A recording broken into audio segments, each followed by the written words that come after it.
رمضان شریف کے ایک روزے کا ثواب کا اندازہ آپ اس حدیث سے لگائیں۔ رمضان شریف کے روزے ہر مسلمان عاقل بالغ مرد کے اوپر فرض ہیں۔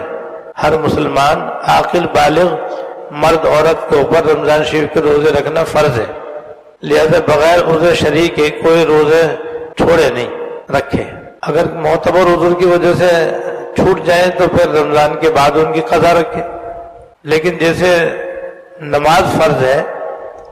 زکوٰۃ فرض ہے، رمضان شریف کے روزے رکھنا بھی فرض ہے۔ اور جو بچے اور بچیاں بالغ نہیں ہیں لیکن بالغ ہونے کے قریب ہیں، والدین کی ذمہ داری ہے کہ ان کو بھی روزے رکھوائیں۔ ان کے وہ روزے نفل ہوں گے کیونکہ بالغ نہیں ہیں، لیکن بالغ ہونے کے چونکہ قریب ہو گئے ہیں، لہذا عادت ڈالنے کے لیے رکھوانا ضروری ہے۔ پہلے سے عادت ہوگی تو جب روزے فرض ہوں گے تو رکھنا آسان ہوگا، عادت نہیں ہوگی تو رکھنا مشکل ہوگا، اس لیے ان کو بھی رکھوانا چاہیے۔ اس میں ماں باپ کو ثواب بھی ملے گا اور ان کی ذمہ داری بھی انشاءاللہ تعالیٰ ادا ہوگی۔ ایک رمضان کا روزہ کوئی آدمی چھوڑ دے تو ایک حدیث میں بتلایا گیا ہے، حضرت ابو ہریرہ رضی اللہ تعالیٰ عنہ سے مروی ہے، وہ فرماتے ہیں اگر کوئی آدمی شرعی ضرورت، حاجت اور مرض وغیرہ کے بغیر رمضان شریف ایک روزہ چھوڑ دے، پھر چاہے بعد میں وہ رکھ بھی لے، تب بھی ساری عمر اگر وہ روزے رکھے تب بھی رمضان میں روزہ رکھنے کا جو ثواب ملتا تھا وہ نہیں مل سکے گا ساری عمر۔ یعنی کسی آدمی نے رمضان شریف میں بلا کسی عذر کے روزہ چھوڑ دیا، روزہ رکھ سکتا تھا نہیں رکھا اس نے، اب اس کے ذمہ روزہ تو فرض ہے اور قضا بھی اس کے ذمہ واجب ہے۔ اگر وہ بعد میں قضا بھی کر لے اور بلا عذر روزہ نہ رکھنے کے گناہ سے معافی بھی مانگ لے تو توبہ کرنے سے گناہ معاف ہوتا ہے، آدمی کو ثواب، کھویا ہوا ثواب نہیں ملتا ہے۔ تو توبہ کر لے گا تو توبہ سے اسے گناہ بھی معاف ہو جائے گا،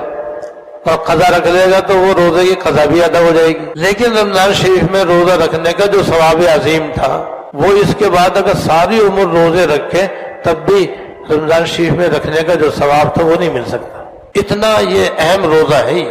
اس لیے ہم سب کو چاہیے کہ روزے رکھنے کا پورا اہتمام کریں، نہ گرمی کی پرواہ کریں،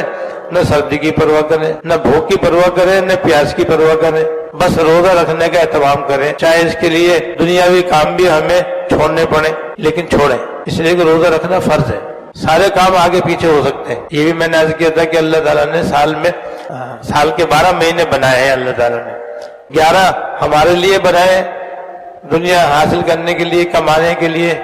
اور ایک مہینہ یعنی رمضان شریف کا مہینہ اپنے لیے رکھا ہے، یعنی اپنی عبادت کے لیے اللہ پاک نے مقرر فرمایا۔ ایک حدیث میں نمونے کے طور پر رمضان شریف کے ایک روزے کا ثواب بتایا گیا، وہ میں عرض کرتا ہوں۔ حضرت ابو ذر غفاری رضی اللہ تعالیٰ عنہ سے مروی ہے، حضرت ابو ذر غفاری رضی اللہ تعالیٰ عنہ سے مروی ہے کہ رمضان شریف کا چاند نظر آنے پر رسول اللہ صلی اللہ علیہ وسلم سے یہ فرماتے ہوئے سنا، رسول اللہ صلی اللہ علیہ وسلم سے یہ فرماتے ہوئے سنا کہ اگر میری امت کو یہ معلوم ہو جائے کہ رمضان شریف کا کیا ثواب ہے، اگر میری امت کو یہ معلوم ہو جائے کہ رمضان شریف میں روزے رکھنے کا، تراویح پڑھنے کا، عبادت کرنے کا کیا ثواب ہے، تو میری امت یہ تمنا کرتی کہ رمضان سارے سال ہی رہتا، یعنی رمضان شریف کا مہینہ ایک مہینے کے لیے نہیں ہوتا، ایک سال کے لیے ہوتا، اور جب ایک سال کے لیے ہوگا تو پھر ہر ساری زندگی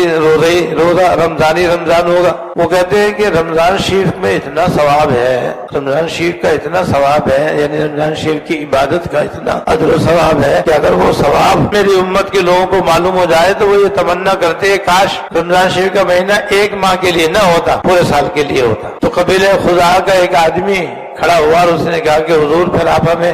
رمضان شریف کی کچھ فضیلت بتلائیے۔ تو آپ نے فرمایا کہ جب رمضان شریف کی پہلی رات ہوتی ہے تو درختوں، جنت کے جو درخت ہیں وہ ان کے نیچے سے ہوا چلنی شروع ہوتی ہے، جس سے ان درختوں کے پتے ہلنے اور بجنے لگتے ہیں، جیسے تیز ہوا میں درختوں کے پتے بولتے ہیں نا دنیا کے اندر، ایسے وہاں بھی جنت میں بھی درخت ہے، وہاں تو بہت بڑے بڑے درخت ہیں جیسا بھی میں نے عرض کیا، ان میں پتے بھی ہیں، تو وہ سب پتے جو ہے ہلتے ہیں ہوا سے، تو وہ ہلنے اور بجنے لگتے ہیں۔ اور دوسری حدیث میں ہے کہ ان سے ایسی سریلی آواز نکلتی ہے کہ آج تک کبھی کسی نے ایسی خوشنما آواز نہ سنی ہوگی۔ اور جب وہ پتے درختوں کے نیچے سے ہوا چلتی ہے اور پتے بولتے ہیں تو جنت میں جو اللہ کی مخلوق ہے ان کو پتہ چل جاتا ہے بھائی رمضان آ گئے، اس لیے جنت میں جو حوریں اللہ تعالیٰ نے پیدا فرمائی ہیں جنتیوں کے لیے، وہ اللہ تعالیٰ سے دعا کرتی ہیں کہ اللہ اس مبارک مہینے میں اپنے بندوں میں سے کچھ بندے ہمارے شوہر بنا دیجیے، اپنے بندوں میں سے کچھ بندے ہمارے خاوند مقرر کر دیجیے، تاکہ وہ ہم سے اپنی آنکھیں ٹھنڈی کریں، ہم ان سے اپنے آنکھیں ٹھنڈی کریں، یعنی ہمارا ان سے نکاح کر دیجیے، اور نکاح کے بعد پھر وہ ہم ہمارے ایک دوسرے سے ملیں گے تو ایک دوسرے سے سرور حاصل ہوگا انشاءاللہ تعالی، دل خوش ہوگا، مسرت ہوگی۔ یہ حوریں اللہ تعالیٰ سے عرض کرتی ہیں۔ چنانچہ جب کوئی رمضان شریف کا روزہ رکھتا ہے تو اللہ تعالیٰ اس کا نکاح ایک ایسی حور سے کر دیتے ہیں، اللہ تعالیٰ اس کا نکاح ایک ایسی حور سے کر دیتے ہیں کہ جو ایک ہی موتی کے بنے ہوئے محل کے اندر رہتی ہے۔ ایک ہی موتی اتنا بڑا ہے کہ اس میں اس کے ایک بہت عالیشان خیمہ ہوگا، وہ خیمہ کیا ہوگا؟ دراصل محل ہوگا، اس محل میں وہ اکیلی رہتی ہے، اس سے اللہ تعالیٰ روزے دار کا نکاح کر دیتے ہیں۔ اور اللہ تعالیٰ نے قرآن شریف میں اس کا ذکر بھی فرمایا ہے، آپ نے یہ آیت بھی دلیل کے طور پر تلاوت فرمائی، حور مقصورات فی الخیام، حور مقصورات فی الخیام، کہ جنت کے اندر ایسی حوریں ہیں جو خیموں کے اندر رہنے والی ہیں، جو اس کے اندر رہتی ہیں، تو ایسی حور سے اللہ تعالیٰ روزے دار کے نکاح کرتے ہیں۔